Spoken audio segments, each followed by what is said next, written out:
Dok je zimi u poznatim planinskim centrima gužva, domaćinstva pod Suvoborom nemaju puno posetilaca.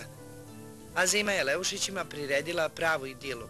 U Rajskim Konacima za boravak gostiju domaćinstvo je kategorisano sa 4 zvezdice u seoskom turizmu. Uz prijatan kutak za odmor na selu, za turiste nude i druge aktivnosti. Domaćinstvo se nalazi na 500 metara nadmorske visine, gde se steknu uslovi u jednom periodu da mogu i zimske aktivnosti da budu. Ja uvijek glasam za pešačanje na 5 km koliko predviđaju stručnjaci u netaknutoj prirodi, bar tako strani gosti to zapažaju bolje nego mi.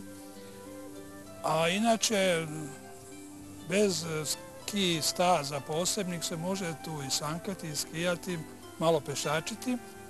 Ambijent Rajskih Konaka, ogrnut zimskom čarolijom, čuva dah prošlih vremena i staru srpsku arhitekturu.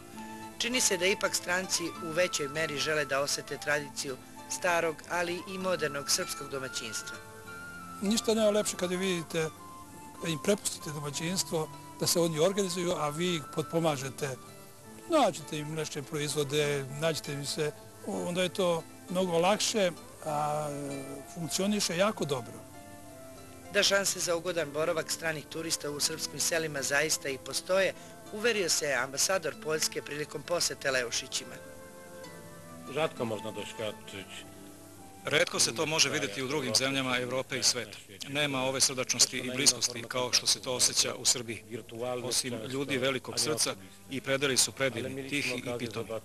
Poljaci mnogo vole planinu, ali je kod nas dosta urbano, tako da verujem da će osim mene i u ovaj kraj doći još Poljaka. Prilikom mog boravka osjećao sam se kao kod svoje kuće.